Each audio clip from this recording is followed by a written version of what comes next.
Hey guys, ഇന്ന് നമുക്ക് കുറച്ച് ചക്കപ്പൊരി ഉണ്ടാക്കിയാലോ.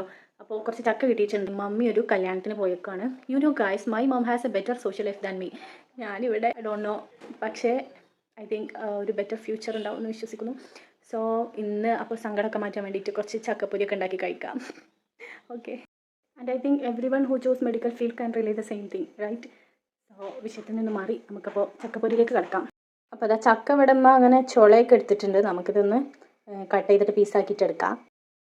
ഞാൻ ഇത്ര അരിഞ്ഞ് വെച്ചിട്ടുണ്ട്. നമ്മളൊരു സ്പൂണോളം മുളക് പൊടി ഇട്ട് കൊടുക്കുക. പിന്നെ ഉപ്പ്. എനിക്ക് ഈ പഴുത്ത ചക്കയില്ലേ, അതായത് വരിക്ക ചക്ക, അതെടുത്തിട്ട് ഇങ്ങനെ പൊരിച്ചാലും നല്ല ടേസ്റ്റ് കേട്ടോ. അതിൻ്റെ ഒരു മധുരം കൂടെ വരുമ്പോൾ അതെനിക്ക് ഭയങ്കര ഇഷ്ടമാണ്. അപ്പോൾ ഞാൻ കരുതി മധുരത്തിന് കുറച്ച് ശർക്കര ഇട്ടാലോ. എന്താ നിങ്ങളുടെ അഭിപ്രായം? അപ്പോൾ കുളമാകുമോ എന്ന് അറിയില്ല, എന്നാലും ഞാൻ എൻ്റെ കയ്യിൽ നിന്ന് എടുത്ത് ഇടുന്നു കുറച്ച് ശർക്കര പൊടിച്ചത്. അപ്പോൾ ഇനി ഇത് നമുക്ക് പൊരിച്ചെടുക്കാം. അപ്പോൾ നമ്മുടെ ചക്കപ്പൊരി ഇവിടെ റെഡി ആയിക്കൊണ്ടിരിക്കുന്നുണ്ട്. ഞാൻ ഇപ്പുറത്ത് മുട്ടയും കൂടെ പൊരിക്കാൻ വെച്ചിട്ടുണ്ട് കേട്ടോ.